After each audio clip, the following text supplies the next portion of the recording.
Hello दोस्तों, नमस्कार। आज की वीडियो में रखें 50 क्वेश्चन। ठीक है, जो टीजीटी पीजीटी फिजिकल एजुकेशन की जो तैयारी करना चाह रहे हैं या फिर तैयारी कर चुके हैं, वो अपने आप को टेस्ट भी कर सकते हैं कि उनकी आने वाली परीक्षा के लिए कितनी तैयारी है, या जो तैयारी अभी कर रहे हैं, क्योंकि परीक्षा में अभी समय है 2 महीने का करीब। हो सकता है नवंबर में या दिसंबर में या अक्टूबर में, इसी महीने में करीब परीक्षा होगी। तो आप अभी भी समय है, तैयारी कर सकते हैं, मेरी वीडियो को देख सकते हैं।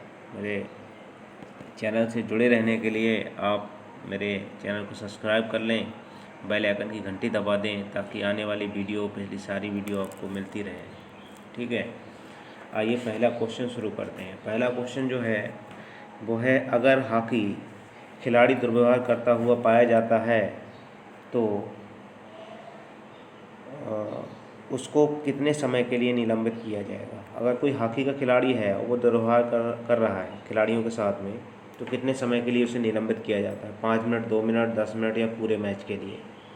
तो हॉकी का खिलाड़ी अगर दुर्व्यवहार करता हुआ पाया जाता है तो उसे पूरे मैच के लिए निलंबित कर दिया जाता है। ठीक है, अगला क्वेश्चन देखिए। अगला है आपका,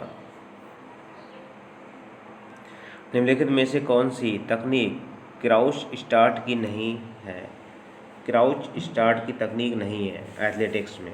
तो bunch and bullet start, medium start, elongated start या रिवर्स स्टार्ट। तो दो का जो आंसर होगा वो होगा डी, रिवर्स स्टार्ट इसका नहीं है। ठीक है, बंच और बुलेट स्टार्ट का, मीडियम स्टार्ट और एल्गोनेटेड स्टार्ट, ये सब ब्रंच क्राउच स्टार्ट का है। ठीक है, क्राउच स्टार्ट या फास्ट स्टार्ट। ठीक है,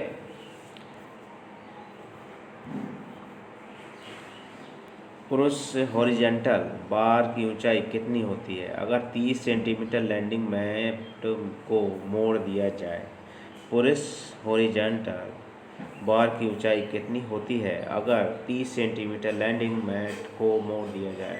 378 सेंटीमीटर होती है, 278 सेंटीमीटर, 178 या 240 सेंटीमीटर। तो तीसरे का आंसर जो होगा वो होगा बी, 278 सेंटीमीटर होती है। ठीक है, हाई जंपर एथलीट निम्नलिखित में से किस तकनीक का उपयोग नहीं करता है। हाई जंपर निम्नलिखित में से किस तकनीक का उपयोग नहीं करता है। स्टेडर रोल का, फॉरवर्डी फ्लॉप स्टाइल का, ग्लाइडिंग स्टाइल का या सीजर्स स्टाइल का। तो चौथे का जो आंसर होगा वो होगा सी, ग्लाइडिंग स्टाइल का वो उपयोग नहीं करता है। स्ट्रेडल रोल का और फॉरवर्डी फ्लॉप स्टाइल और सीजर्स स्टाइल, ये तीनों का उपयोग करता है। अगला क्वेश्चन देखिए। अगला है, रिदमिक तालबद्ध जिम्नास्टिक में रिबन की लंबाई कम से कम कितनी होनी चाहिए सीनियर वर्ग के लिए। ठीक है, काहे कि पूछिए रिबन की लंबाई कम से कम कितनी होनी चाहिए सीनियर वर्ग के लिए। 4 मीटर होनी चाहिए, 5 मीटर, 6 मीटर या 10 मीटर। कौन सा विकल्प सही होगा इसमें। तो इसमें विकल्प होगा आपका सी, 6 मीटर होनी चाहिए। अगला क्वेश्चन देखिए। अगला है, आने वाले 2020 टोक्यो ओलंपिक के लिए जिम्नास्टिक स्पर्धा में जिम्नास्टों के लिए न्यूनतम उम्र सीमा क्या होगी। इस तारीख से पहले जिम्नास्ट का जन्म होना चाहिए। ठीक है, आने वाली की बात हो रही, लेकिन ये हो चुका है। ठीक, जिम्नास्ट आने वाले जो टोक्यो ओलंपिक है 2020, वो 2021 में हो चुका है। ठीक है, ये पुराना क्वेश्चन है टाइप किया हुआ। तो इसमें जो है न्यूनतम उम्र सीमा क्या होगी ये पूछी जा रही है। तो छठे का जो होगा वो सी होगी, 31 नवंबर 2004। ठीक है, जिस तारीख से पहले जिम्नास्ट का जन्म होना चाहिए। किस तारीख से, मतलब इस तारीख से पहले जो है उस जिम्नास्ट का जन्म होना चाहिए। 31 नवंबर 2004 से पहले का जन्म होना चाहिए, बात करनी। ठीक है, टोक्यो ओलंपिक के लिए। अब पोल वाल्ट में क्रॉस बार का वजन कितना होता है। पोल वाल्ट में क्रॉस बार का वजन कितना होता है। 2.25 किलोग्राम, 2 किलोग्राम, 3 किलोग्राम या 2.5 किलोग्राम। पोल वाल्ट में क्रॉस बार का वजन कितना होता है। तो सातवें का होगा ए, 2.25 किलोग्राम होता है पोल वाल्ट में। अगला देखिए। अगला क्वेश्चन 8वां, स्टॉप बोर्ड का संबंध किस से है। किस खेल से होता है? स्टॉप बोर्ड का संबंध किस खेल से है? तार गोला फेंक से, गोला फेंक से, या डिस्कस थ्रो से, या भाला फेंक से? तो स्टॉप बोर्ड का जो संबंध होता है वो होता है आपका किससे? गोला फेंक या शॉर्ट पुट से। मतलब गोले का इस तरह से देखो ग्राउंड होता है बना हुआ, ये आपकी यहाँ से सेक्टर, यहाँ कोण बना हुआ होता है, और यहीं पर जो है ये इस तरह से स्टॉप बोर्ड बना हुआ होता है लकड़ी का, सफ़ेद कलर का। ठीक है, ये आपका गोला फेंक में होता है। ठीक,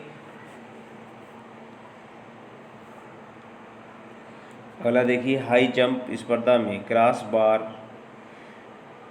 का वजन कितना होता है? हाई जंप स्पर्धा में क्रॉस बार का वजन कितना होता है? 2.25 किलोग्राम, 3 किलोग्राम, 2 किलोग्राम, या 4 किलोग्राम? तो नंबर का जो आंसर होगा वो होगा सी, 2 किलोग्राम होता है। ठीक है, हाई जंप के लिए जो क्रॉस बार होती है, मान लीजिए ये दौड़ रहा है, वो रनवे हो गया, और यहाँ पर क्रॉस बार जो लगी हुई होगी उस क्रॉस बार की पूछी जा रही है, क्रॉस बार का वजन जो है कितना होता है। अगर इसकी चौड़ाई पूछी जाएगी तो कितनी होती है? 4.02 मीटर होती है। ठीक है, अगला देखिए, अगला है डाइविंग के दौरान कितना झंडा तापमान सेट किया जाता? ठंडा तापमान, डाइविंग के दौरान कितना ठंडा तापमान सेट किया जाता है? 24 डिग्री सेल्सियस, 25 डिग्री, 26 या 28? तो 10वें का आंसर होगा सी, 26 डिग्री सेल्सियस। अगला देखिए, 11वां क्वेश्चन है, ओलंपिक स्तर के तरणताल स्विमिंग पूल की गहराई कम से कम कितनी होनी चाहिए? स्विमिंग पूल की गहराई पूछी जा रही, कितनी होनी चाहिए? 1.80 मीटर, 2.80 मीटर, 2 मीटर, या 3 मीटर? तो तरणताल की बात हो रही है, कितनी गहराई होनी चाहिए स्विमिंग पूल की? तो स्विमिंग पूल की जो गहराई है वो होनी चाहिए 2 मीटर, 2 मीटर गहरा होना चाहिए। सभी खेलने के मैदान, कोर्ट, इंडोर खेल परिसर में सदैव किस दिशा में होने चाहिए? मैदान और कोर्ट इंडोर खेल के कौन से दिशा में होने चाहिए? उत्तर और पश्चिम दिशा में, पूर्व पश्चिम दिशा में, उत्तर दक्षिण दिशा में, या किसी भी दिशा में नहीं? तो 12वें का होगा डी, किसी भी दिशा में हो सकते हैं अगर इंडोर है। फुटबॉल के खेल में जब बॉल खेल से बाहर हो जाती है तब मुख्य रूप से किसकी जिम्मेदारी होती है कि फ्लैग से संकेत देने की? फ्लैग से संकेत कौन देता है अगर बॉल किससे हो रही है, किससे बाहर हो रही है? बॉल हो रही है ग्राउंड से बाहर चली जा रही है। तो 13वें का जो आंसर होगा वो होगा बी, सहायक रेफरी। सहायक रेफरी उसको झंडे से संकेत देगा। फुटबॉल के खेलने में यदि बॉल गोल पोस्ट के फ्रेम में टकराती है या फिर रेफरी से टकराती है और गोल के अंदर ही रहती है और लाइन को छू जाती है तो क्या होगा? फाउल होगा, खेल के बाहर होगा, खेल में बरकरार रहेगा, या एक दुर्व्यवहार होगा? तो 14वें का जो आंसर होगा कौन सा होगा? 14वें का आंसर होगा सी, खेल में बरकरार रहेगा, खेल में बरकरार रहेगा वह। अगर फुटबॉल के खेल में बॉल अनजाने में खिलाड़ी के हाथ से छू जाती है तो रेफरी का निर्णय क्या होगा? फाउल होगा, फाउल नहीं होगा, दुर्व्यवहार होगा, अपमान होगा? तो 15 का आपका होगा बी, क्या होगा? फाउल नहीं होगा वह। मैराथन रेस की दूरी कितनी होती है? मैराथन रेस की दूरी कितनी होती है? मैराथन रेस की दूरी कितनी होती है? 40.194 किलोमीटर, 42.195 किलोमीटर, या 41.192 किलोमीटर, या 42 किलोमीटर? मैराथन दौड़ की दूरी कितनी होती है? कितनी होगी? 42.195। कितनी होगी? 42.195 किलोमीटर होती है मैराथन दौड़ की दूरी। अगला देखिए, वॉलीबॉल खेल में एक टीम में कुल कितने स्थानापन्न खिलाड़ी होते हैं? वॉलीबॉल में कितने स्थानापन्न खिलाड़ी होते हैं? 3, 4, 5 या 6? तो 17 का जो आंसर होगा वो होगा डी, 6 खिलाड़ी स्थानापन्न होते हैं। ठीक है, 6 खिलाड़ी खेलते हैं और 6 स्थानापन्न होते बाहर होते हैं।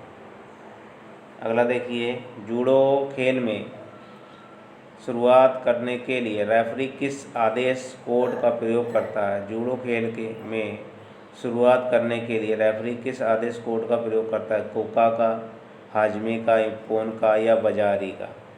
जूडो खेल की शुरुआत करने के लिए जूडो खेल की शुरुआत करेगा हाजमे से, और इप्पोन उसका एक अंग होता है, बाजारी आधा अंग होता है। ठीक है।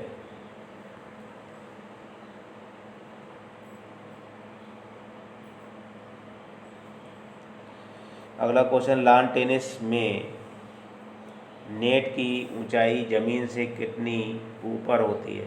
लॉन टेनिस खेल में नेट की ऊंचाई ज़मीन से कितनी ऊंची होती है? 5 फीट होती है, 4 फीट होती है, 3 फीट होती है या 2 फीट होती है? तो 19 में का जो आंसर होगा वो होगा सी, 3 फीट ऊंची होती है ज़मीन से ऊंचाई। ठीक है। अगला क्वेश्चन देखें, क्रिकेट के खेल में की शब्दावली ट्रीमर का क्या अर्थ होता है? ट्रीमर का क्या अर्थ है? एक फेंकी गई बॉल जो बेल्स को छूकर जाती है लेकिन बेल्स स्टंप पर ही रहती है। एक फेंकी गई बॉल जो सिर्फ बेल्स को छूती है। अगर इसका जो आंसर क्या होगा 20वें का, तो 20वें का आंसर होगा क्या है? एक फेंकी गई बॉल जो सिर्फ बेल्स को छूती है। ठीक है, उसको क्या है? ट्रीमर कहते हैं। टेस्ट क्रिकेट के एक ओवर के दौरान बॉलर को कितने बाउंसर फेंकने का इजाज़त है? 2 फेंकेगा, 1 फेंकेगा, 3 फेंकेगा, 4? तो 2 बाउंसर वो फेंक सकता है। पुरुषों के लिए डिस्कस का वजन कितना होता है? पुरुषों के लिए डिस्कस का वजन कितना होता है? 1 किलोग्राम, 2 किलोग्राम, 3 किलोग्राम या 4 किलोग्राम? तो डिस्कस का जो वजन होता है पुरुषों के लिए वो होता है आपका 2 किलोग्राम। महिलाओं के लिए पूछा जाएगा तो 1 किलोग्राम होता है। डिस्कस इस तरह जो बनी हुई होता है चक्का। ठीक है, इस तरह से। महिलाओं के लिए डिस्कस का वजन कितना होता है? 2 किलोग्राम, 1 किलोग्राम, 3 किलोग्राम या 4 किलोग्राम? तो महिलाओं के लिए कितना होता है? 1 किलोग्राम होता है। अगला क्वेश्चन देखिए, शब्दावलियों को से संबंधित खेलों से मिलाइए। मिलान करना है इसमें। बास्केटबॉल, हॉकी, फुटबॉल, शतरंज और क्रिकेट किसमें क्या होता है? तो 24वें का आंसर कौन सा होगा? पहले का है, देखिए बास्केटबॉल में क्या है? जंप शॉट होता है। ठीक है। और दूसरे में क्या, हॉकी में क्या होता है? बुली, हॉकी का शब्द है। फुटबॉल आपका क्या है? Bicycle kick. फुटबॉल में क्या है? बाइसिकल किक होता है। शतरंज में चेकमेट होता है। शतरंज में क्या होता है? चेकमेट। और क्रिकेट में क्या होता है? गुगली। गुगली क्रिकेट से संबंधित है। तो इसका जो विकल्प होगा वो पहला सही होगा। ठीक है। अगर ये डिस्कस फॉरवर्डी किसके नाम पर हाई जंप इवेंट की एक तकनीक फॉरवर्डी स्लोप का नाम रखा गया, किस खेल से संबंधित है? डिस्कस, डिस्क फॉरवर्डी। डिस्क फॉरवर्डी किसके नाम पर हाई जंप इवेंट्स की एक तकनीक फॉस्वरी फ्लॉप का नाम रखा गया, किस देश से संबंधित है? किससे है फॉरवरी का संबंध? यूनान से, जर्मनी से, फ्रांस से, अमेरिका से? तो 25 का जो आंसर होगा वो होगा आपका डी, अमेरिका। ठीक है, फॉरवरी जो स्टाइल है वो अमेरिका से संबंधित है। पुरुषों की 2 दिन चलने वाली स्पर्धा डेकाथलॉन में निम्नलिखित इवेंटों में से कौन सा इवेंट पहले दिन शामिल होता है? पहले दिन कौन सा होगा शामिल? तो डिस्कस थ्रो दिया है, पोल वॉल्ट दिया है, शॉट पुट गोला फेंक दिया है, 1500 मीटर दौड़ दी है। ठीक है। तो इसमें पहले दिन जो होगा वो कौन सा होगा? 26 का पहले दिन जो होता है वो शॉर्ट पुट होता है। क्या? गोला फेंक। गोला फेंक आपका पहले दिन होगा 1500 मीटर। लास्ट आपकी इवेंट्स होती है दूसरे दिन की। पोल वाल्ट भी दूसरे दिन होता है और आपका डिस्कस थ्रो भी दूसरे दिन होता है। लेकिन ये शॉर्ट पुट या गोला फेंक जो है जो पहले दिन की इवेंट्स हैं डेकाथलॉन। 3 सेकंड रूल किस खेल से संबंधित? बास्केटबॉल, वॉलीबॉल, हॉकी या खो खो? तो 3 सेकंड नियम जो है वो बास्केटबॉल से संबंधित है। बास्केटबॉल खेल के बोर्ड की ऊंचाई ज़मीन से कितनी ऊपर होती है? ज़मीन से ऊपर कितनी होगी बोर्ड की? 3.5 मीटर, 2.90 मीटर, 3.9 मीटर या 2.05 मीटर। 28वें का जो आंसर होगा वो होगा बी, 2.90। ठीक है, 2.90 मीटर ऊंचाई होती है आपकी किसकी? ज़मीन से बोर्ड की। जो बोर्ड यहाँ पर बना हुआ होता है इस तरह से, और इसी में क्या है, इस तरह से यहाँ पर ये लगा हुआ होता है। ठीक, इसकी बात हो रही है जिसमें हम लोग क्या है बॉल को डालते हैं, गोल करते हैं। ठीक है, इस बोर्ड की जो ज़मीन से ऊंचाई होगी इसकी बात हो रही है। तो ये क्या है 2.90 या 2.75 दिया हो तो ये भी आपका सही होगा। अगला देखिए, अगला है बास्केटबॉल खेल में रिंग की ऊंचाई ज़मीन से कितनी ऊपर होती है?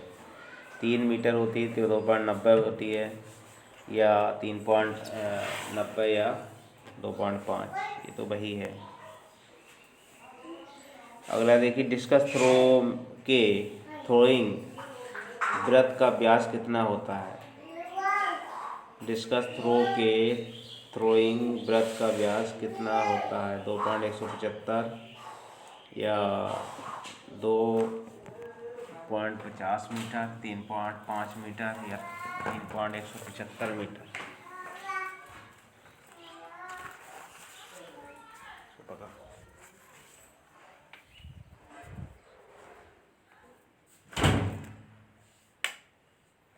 कितनी होगी इसकी? तो 30वें का जो आंसर होगा वो होगा कौन सा आपका? बी वाला। ठीक है, 2 पॉइंट कितनी होती है? 2.5 मीटर। अगला देखिए, शॉर्ट पुट के थ्रोइंग वृत्त का व्यास कितना होता है? 2.5 मीटर होता है, 1.275 मीटर होता है, 3.5 मीटर होता है, या 3.135 मीटर होता है? तो 31 का जो आंसर होगा वो होगा बी, 2.175 मीटर होता है। ठीक है, अगला देखिए, निम्नलिखित में से किस रेस में स्टैगर का प्रयोग नहीं होता है? 100 मीटर, 200 मीटर, 400 मीटर और 800 मीटर? तो 32 का होगा ए आपका, 100 मीटर। अगला देखिए, जिम्नास्टिक इवेंट्स स्टील रिंग या स्टेडी रिंग में एक रिंग की दूसरे रिंग से कितनी दूरी होती है? दोनों रिंगों के बीच में दूरी पूछी जा रही है जिम्नास्टिक में। तो 100 सेंटीमीटर होती है, 80 सेंटीमीटर, 50 सेंटीमीटर या 40 सेंटीमीटर? तो इसमें जो दो बीच के दोनों के बीच की जो दूरी होगी वो होती है आपकी कितनी? 50 सेंटीमीटर की दूरी होती है। अगला देखिए, अगला है डोरी हॉरिजॉन्टल बार की लंबाई कितनी होती है? हॉरिजॉन्टल बार की लंबाई 240 सेंटीमीटर होती है, या 340 सेंटीमीटर, 400 सेंटीमीटर या 500 सेंटीमीटर? हॉरिजॉन्टल बार की लंबाई कितनी होती है? 34 का ए होगा, यानी 240 सेंटीमीटर होती है हॉरिजॉन्टल बार की लंबाई। अगला क्वेश्चन है, टेनिस के 4 प्रमुख ग्रैंड स्लैम टूर्नामेंट में से किसमें खिलाड़ियों को सर्वाधिक पुरस्कार राशि प्रदान की जाती है? टेनिस के 4 ग्रैंड स्लैम हैं, उसमें से सबसे अधिक किसमें आपको पुरस्कार राशि दी जाती है? विंबलडन में, ऑस्ट्रेलिया ओपन में, फ्रेंच ओपन में, यूएसए ओपन में? तो सबसे अधिक जो है राशि वो 35वें का आपका कौन सा होगा? डी, यूएसए ओपन में सबसे अधिक दी जाती है। ठीक है,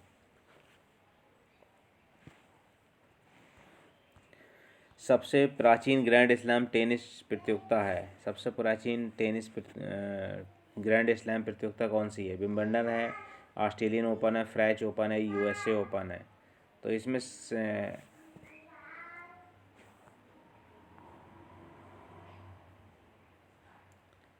सबसे अधिक, ये 36वें का देखना, टेनिस के 4 प्रमुख ग्रैंड स्लैम टूर्नामेंट में खिलाड़ी को सर्वाधिक पुरस्कार दिया जाता है। तो सर्वाधिक जो पुरस्कार दिया जाएगा वो दिया जाता है, हाँ इसी में दिया जाएगा। उसके बाद आपका 36वां है, सबसे प्राचीन ग्रैंड स्लैम टेनिस प्रतियोगिता कौन सी है? इसमें Wimbledon, Australia open, French open या यूएसए ओपन। तो 36 का आपको कौन सा होगा? विंबलडन। सबसे प्राचीन ग्रैंड स्लैम जो प्रतियोगिता है वो आपकी विंबलडन है। अगला है द्वितीय सबसे प्राचीन ग्रैंड स्लैम टेनिस टूर्नामेंट कौन सा है? द्वितीय तो विंबलडन है या ऑस्ट्रेलिया ओपन है, फ्रेंच ओपन है या यूएसए ओपन है। तो 37 में का आपका डी होगा, क्या है? USA open. पहला विंबलडन, दूसरे नंबर पर है यूएसए ओपन। अगला क्वेश्चन देखिए, पोल वाल्ट के चरण निम्नलिखित क्रम में दिए गए हैं, जिनको क्रमानुसार सही तरीके से व्यवस्थित कीजिए। पोल वाल्ट के लिए, ठीक है, क्या होगा? पहले ग्रिप होगा, अप्रोच रन होगा, प्लांट होगा, कैरी होगा, टेक ऑफ होगा, द क्यू क्लियरेंस होगा या लैंडिंग होता है। क्या होगा सबसे पहले? तो सबसे पहले होगा जो वो होता है क्या? सबसे पहला जो इसमें होगा वो क्या होता है? ग्रिप होता है। पहला आपका क्या होगा? पहला आपका ग्रिप होगा, फिर आपका क्या है? एग्रोच रन होगा, फिर प्लांट होगा, फिर कैरी होगा, फिर आपका क्या होगा? टेक ऑफ होगा, फिर द क्लियरेंस होगा, फिर लैंडिंग होगा। ठीक है, ये जो पहला विकल्प है वो आपका सही होगा। अब देखिए, निम्नलिखित में से किस तकनीक का प्रयोग गोला फेंक शॉटपुट में होता है? कौन सी तकनीक का प्रयोग गोला फेंक में होता है? तो ग्लाइडिंग स्टाइल का होता है, पैरियो ग्राउंड स्टाइल का होता है, डिस्को पुट स्टाइल का होता है, उपरोक्त सभी का होता है। 39 का डी, ये तीनों जो स्टाइलें हैं वो आपकी गोला फेंक की हैं। डी सही है इसमें। टेनिस खेल में अंकों का निर्धारण कैसे किया जाता है? तो इसमें देखिए, शब्द ये भी पूछ लिया जाता है, लब किस शब्द से किससे संबंधित है? लब जो शब्द है वो किस खेल से संबंधित है? तो लब जो है टेनिस से संबंधित है। अब इसमें देखिए, जो निर्धारण किया जाता है अंकों कैसे, 1 2 3 में या 15 30 45 में, 15 30 40 में, किस में किया जाएगा? तो 40 में का जो होगा सी, 15 30 और 40, इस तरह से आपका निर्धारण किया जाता है। स्कूल के लड़कों के लिए फुटबॉल की राष्ट्रीय ट्रॉफी के लिए नाम से जाना जाता है। स्कूल के लड़कों के लिए फुटबॉल की राष्ट्रीय ट्रॉफी के किस नाम से जाना जाता है? सुब्रतो कप से, डूरंड कप से, संतोष ट्रॉफी से या फेडरेशन कप से? तो 41 का आंसर जो कौन सा होगा? 41 का जो आंसर होगा वो होगा ए। 41 का कौन सा होगा? 41 का होता है सुब्रतो कप। अगला क्वेश्चन देखिए, अगला है आपका, मैराथन दौड़ में प्रत्येक रिफ्रेशमेंट स्टेशन कितनी दूरी पर होता है? मैराथन में प्रत्येक रिफ्रेशमेंट स्टेशन 5 किलोमीटर पर होता है, 3 से 4 किलोमीटर पे, या 2 से 3 किलोमीटर, या 10 से 20 किलोमीटर पे। तो रिफ्रेशमेंट स्टेशन जो होता है वो आपका 5 किलोमीटर की दूरी पर होता है। 42 का पहला सही होगा। अगला क्वेश्चन है, कितने अधिकारी कबड्डी के मैच में को करवाते हैं? कितने अधिकारी होते हैं जो कबड्डी करवाते हैं? 8 7 6 या 4? कबड्डी मैच, ठीक है, कितने अधिकारी कराएंगे? तो इसमें क्या है, इसमें देखिए, एक तो 2 रेफरी होते हैं इसमें, और इसके अलावा 2 लाइन कीपर हो गए, ठीक, एक आपका स्कोरर हो गया, एक आपका टाइम कीपर हो गया, ठीक है, 2 2 4 5 1 6। 43 का कौन सा होगा आपका? तो 43 का होता है सी, यानी 6 होते हैं, 6 अधिकारी होते हैं इसमें, ठीक है। आपके रेफरी हो गए, और आपका 2 आपके लाइनमैन होते हैं दोनों साइड पे, एक आपका स्कोरर होता है, एक आपका टाइम कीपर होता है। 6 अधिकारी होते हैं कबड्डी में। 2018 फीफा कप के फाइनल का आयोजन स्थल, 2008 के फीफा फाइनल के आयोजन स्थल कहाँ था? तो 44 का जो आपका होगा वो होगा बी, कहाँ होता है? मॉस्को। 45 में देखिए, किस देश के अधिकतर खिलाड़ियों को एथलेटिक्स स्पर्धा में भाग लेने से 2016 रियो ओलंपिक में रोका गया था? किस देश के अधिकतर खिलाड़ियों को एथलेटिक्स स्पर्धा में भाग लेने से रोका गया था? अमेरिका के, जमैका के, कनाडा या रूस के? तो 45 का आपका होगा डी, रूस के खिलाड़ियों को। फुटबॉल के मैच में कितने रेफरी होते हैं? 4 होते हैं, 3 होते हैं, 1 या 2? तो 46 का होगा सी, इसमें 1 रेफरी होता है। निम्नलिखित में से कौन सा खेल आधुनिक पेंटाथलॉन में शामिल है? निम्नलिखित में से कौन सा खेल आधुनिक पेंटाथलॉन में शामिल है? तैराकी, बैडमिंटन, साइकिलिंग या बॉक्सिंग? तो 47 का जो आंसर होगा वो होगा आपका कौन सा? ए, तैराकी। निम्नलिखित कोडों का प्रयोग करते हुए बाधा दौड़ में बाधा को शुरुआत से अंत तक पार करने की प्रक्रिया को व्यवस्थित तरीके के क्रम में लगाइए। कौन से क्रम है इसके? इसमें कोड भी दिए हुए हैं, ठीक है। पहला कौन सा होगा इसमें?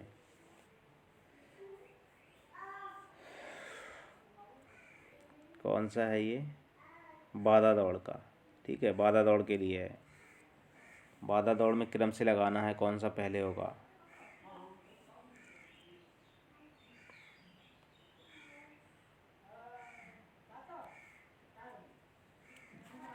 बाधा दौड़ में कौन सा होगा पहले? तो देखिए पहला जो है अग्रणी पैर का कार्य, ये सही है बाधा दौड़ में। अवतरण या लैंडिंग, ये भी सही है। दूसरे पैर का कार्य, ये भी सही है। गर्दन और भुजाएं, ये भी सही है। ताल, ये ताल या रिद्रम, ये भी सही है। तो 1 2 3 4 5 ये क्रम से दिए हुए हैं, तो पहला विकल्प आपका सही होगा। निम्नलिखित तरीकों में से किस तकनीक का प्रयोग लंबी कूद में नहीं किया जाता? कौन सी तकनीक का प्रयोग लंबी कूद में नहीं किया जाता? सेल स्टाइल का, फॉरवर्डी फ्लॉप स्टाइल का, हिच किच स्टाइल का या हैंग स्टाइल का? तो 49 का जो आपका होगा वो होगा आपका कौन सा?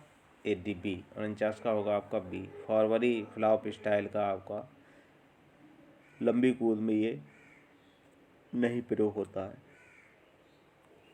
अगला क्वेश्चन देखिए, निम्नलिखित कोड का प्रयोग करते हुए ट्रिपल जंप की घटनाओं को सही क्रमानुसार व्यवस्थित कीजिए और नियमित क्रम में दी हुई हैं। कौन सी? इसमें पहला कौन सा होगा नियम से? तो 50 में का है, तो इसमें क्या होगा? पहले आपका अप्रोच होगा, फिर आपका स्टॉप होगा, फिर आपका होप होगा, फिर आपका लैंडिंग होगा। ये क्रम से दिए हुए हैं, तो इसका सी होगा, ठीक है। और तिरकूद जो है, इसमें अगर स्टॉप टेकअप बोर्ड पूछ लिया जाता है तो पुरुषों के लिए 13 मीटर पर होता है, महिलाओं के लिए 11 मीटर पर होता है टेकअप बोर्ड तिरकूद में, ठीक है।